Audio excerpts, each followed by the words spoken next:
देखा कि युहाओं ने वोंगडोंग के कॉन्शियसनेस के अंदर एंटर करके सबसे बड़ी गलती कर दी थी, क्योंकि वोंगडोंग के कॉन्शियसनेस में गॉड किंग तामसन की प्रेजेंस और उसका ट्राइडेंट प्रेजेंट था, और वोंगडोंग के कॉन्शियसनेस में कोई एंटर किया है इसका पता टैंग सेक्ट में रह रहे दामिंग और एरमिंग को पता चल जाता है, जिसके वजह से वह दोनों युहाओं को मारने के लिए बावले हो जाते हैं। और इस तरफ स्काई ड्रीम हुआ युहाओं को फोर्सफुली वोंगडोंग के कॉन्शियसनेस से बाहर निकालता है, और गॉड एलेक्स ने भी युहाओं को दोबारा ऐसा ना करने की वार्निंग दी थी, और युहाओं भी इस बात के लिए मान जाता है। और तभी वोंगडोंग होश में आ जाता है और युहाओं से पूछता है, युहाओं क्या तुम ठीक हो? और वोंगडोंग के अचानक उड़ जाने की वजह से युहाओं काफी तगड़ा डर जाता है और यह चिल्लाते हुए कहता है, मुझे माफ करना वोंगडोंग, मैं दोबारा नहीं करूँगा। इस पर वोंगडोंग युहाओं से पूछता है, क्या हुआ, तुम पूरी तरीके से पसीने में लटपट क्यों हो? जिस पर युहाओं कहता है, कुछ भी नहीं हुआ,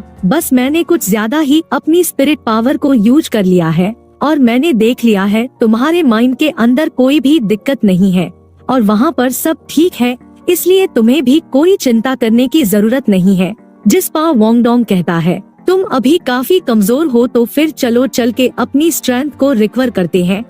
और इस तरफ युहाओं मन में कहता है, देखकर ऐसा लगता है कि वोंगडोंग को भी नहीं पता है कि उसके माइंड के कॉन्शियसनेस के अंदर क्या है, और अच्छा यही होगा कि उसका जिक्र नहीं किया जाए, लेकिन आखिर मुझे इससे क्यों बैड फीलिंग आ रही है और मुझे ऐसा महसूस क्यों हो रहा है कि वोंगडोंग के माइंड के अंदर जो कुछ भी है उससे मुझे सामना करना ही होगा, और ऐसा महसूस हो रहा है कि मैं इसे अवॉइड भी नहीं कर सकता हूँ और ना ही कभी मैं इससे बचकर भाग सकता हूँ। इसके बाद हमारा सीन शिफ्ट हो करके स्पिरिट टूर्नामेंट अरीना में चला आता है, जहाँ पर सभी लोग श्रेक्स एकेडमी को सपोर्ट कर रहे होते हैं, और साथ ही साथ उस बच्चे को भी जिसके पास 1 लाख ईयर्स की स्पिरिट रिंग है। और फिर हम मिंग होंगचन को देखते हैं, जो कहती है, चलो देखते हैं कि श्रेक्स साथ में मिलकर कैसा करते हैं। और यह टीम बैटल तो श्रेक्स एकेडमी और क्यांगलिंग एकेडमी के बीच में हो रही है, और टीम बैटल सबसे बेस्ट तरीका है किसी भी स्कूल की स्ट्रेंथ पता लगाने का। जिस पर मा रूलोंग कहता है, तुमने सही कहा और यह एकदम परफेक्ट अपॉर्चुनिटी है श्रेक्स को परखने की, और इन लोगों ने जो पहले अपोनेंट को फेस किया था ये स्कूल उससे कहीं ज्यादा स्ट्रांग है, क्योंकि इनमें से 6 के पास 4 स्पिरिट रिंग्स है, जबकि एक 5 रिंग वाला स्पिरिट किंग है, और इनकी काफी ज्यादा फेमस स्ट्रैटेजी है जिसे वो 4 in 1 fire and ice strike कहते हैं। और इनका कैप्टन चेन सी है और वो एक आउटस्टैंडिंग स्पिरिट मास्टर है, और तो और यह एक स्पिरिट किंग भी है जिसे हैंडल करना काफी ज्यादा मुश्किल होगा। और इनके पास 2 स्पिरिट मास्टर्स हैं जिनके पास ड्यूल आइस और फायर एट्रीब्यूट है। वैसे तो इनका डिफेंस कमजोर है, लेकिन बैटलफील्ड के ऊपर इनका जो कंट्रोल है वो एक्सीलेंट है, जबकि इनके दूसरी तरफ श्रेक्स है जो कि इन्हें काफी हल्के में ले रही है, और उस युहाओं ने अभी तक अपनी स्पिरिट रिंग को भी रिलीज नहीं किया है। बस वो पीछे अकेला खड़ा है और वो अभी काफी सिक्रेटिव है, और वह सच्ची में श्रेक्स का लकी वन है, और मैंने पहले ही गेस कर लिया है कि वह क्या सोच रहा है, और यह आगे बताना ही वाला होता है। तभी कोई अपने हाथ से इसके चेहरे को एक तरफ कर देता है और कहता है, साइड में हाथों, और ऐसा करने वाला और कोई नहीं होंगचन होता है। जिस पर मा रूलोंग को गुस्सा आ जाता है और यह कहता है, होंगचन तुम्हारी इतनी हिम्मत। और तभी होंगचन युहाओं की तरफ देखते हुए कहता है, मेरे टारगेट को ऐसे पर्सनली एनालाइज मत करो, क्योंकि वह एंड में मेरे द्वारा ही हराया जाएगा। और मा रूलोंग होंगचन के ऊपर चिल्लाते हुए कहता है, होंगचन मैंने तुम्हें काफी सहन कर लिया है, तुम बार बार मेरे रास्ते में क्यों आते हो, और क्या तुम्हें सच में लगता है कि मैं तुमसे लड़ नहीं सकता हूँ? जिस पर होंगचन कहता है,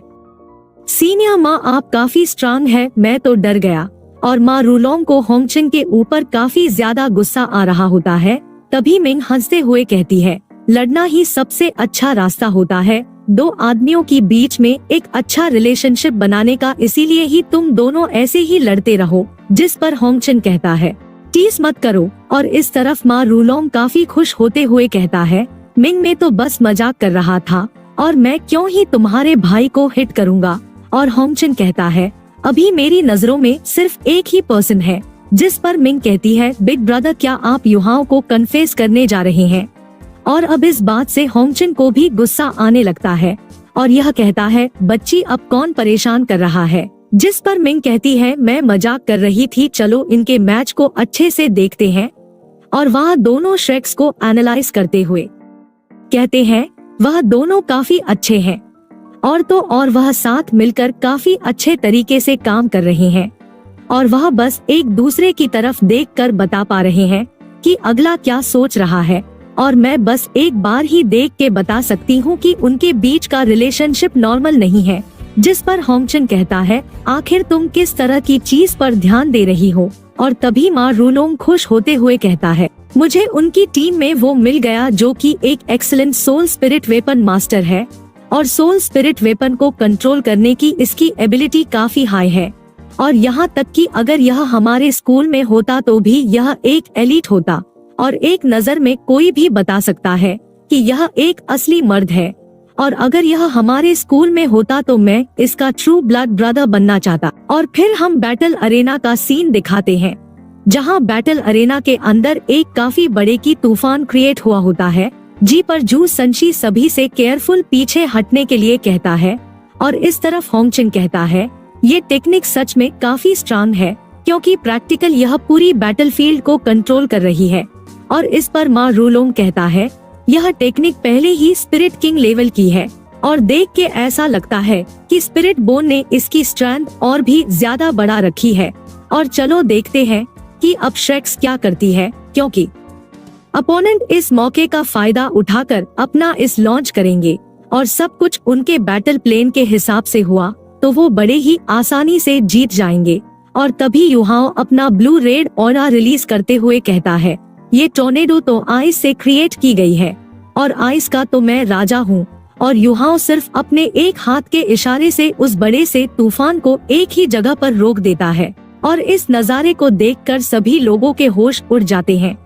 और यह कहते हैं, यह मैं क्या देख रहा हूँ कि तूफान अपनी जगह पर रुक हो गया है और ऐसा पॉसिबल कैसे हो सकता है और आखिर यह बच्चा क्या है। और इस तरफ होंगचिन हर एक मूव पर अपनी नजरें गड़ाए हुआ होता है और तभी हम उसे लड़की को देखते हैं जिसने पहले आइस के तूफान को बनाया था। वो इस नजारे को देखकर काफी हैरान होती है और तभी युहाओं के चारों तरफ 6 1 lakhs old spirit soul rings appear होती है और तभी युहाओं की पावर की वजह से तूफान पीछे हटने लगता है और यह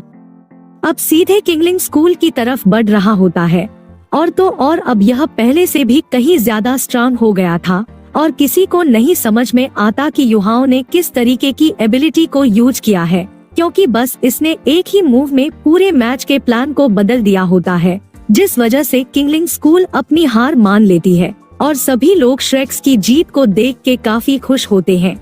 और चिल्लाते हुए कहते हैं, बहुत बढ़िया श्रेक्स, एक सच में काफी अमेजिंग है। और युहाओं की 6 1 लाख ईयर्स ओल्ड रिंग वापस से अपीयर हुई थी और वह वाकई में काफी स्ट्रांग है। और श्रेक्स की इस जीत को देख के मा रूलोंग और मिंग और होंगचिन तीनों के ही चेहरे का रंग उड़ जाता है और मा रूलोंग कहता है, क्या सच में इस बंदे के पास 6 1 lakhs year old spirit rings है। और तभी होंगचिन यहाँ से जल्दबाजी में कहीं जाने लगता है तो इस पर मा रूलोंग पूछता है,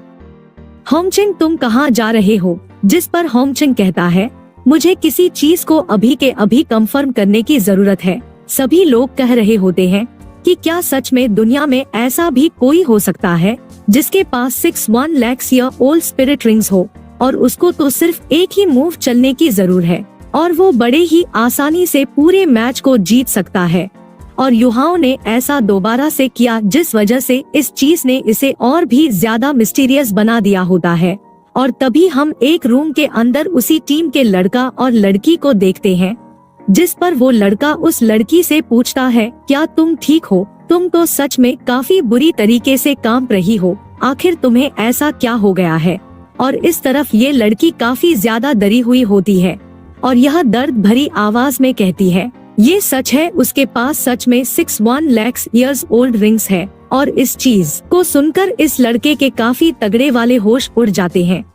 और यह कहता है, क्या तुम श्योर हो। जिस पर ये लड़की बताती है, जब मैं 16 साल की थी तब मेरे ग्रैंडफादर मुझे नॉर्दर्न प्लेन में ले गए थे जिससे कि वह मेरी मदद कर सके एक सोल रिंग को हासिल करने में। और हमारा वहाँ पर सामना किसी चीज से हुआ जो कि ग्रीन कलर आइस एम्परर पर था, जो कि 10,000 years ओल्ड का बीस्ट था। और मैं उस नज़ारे को कभी नहीं भूल सकती हूँ, क्योंकि वह लम्हा मेरी जिंदगी का काफी ज्यादा डरावना था। और जिस तरह से उसे बच्चे ने मुझे देखा, मुझे उससे वही सेम फीलिंग आ रही थी। और उसके पास भी वही प्रेजेंस है जो कि उस समय उस स्पिरिट बीस्ट के पास था। तो ये सुनकर ये लड़का कहता है, ये श्रेक सच में काफी डरावना है, मैं हार मानता हूँ उनसे। इनके रूम के बाहर माँ रूलोंग और होंगचिंग दोनों ही चुपचाप इनकी बातों को सुन रहे होते हैं और इनकी बातों को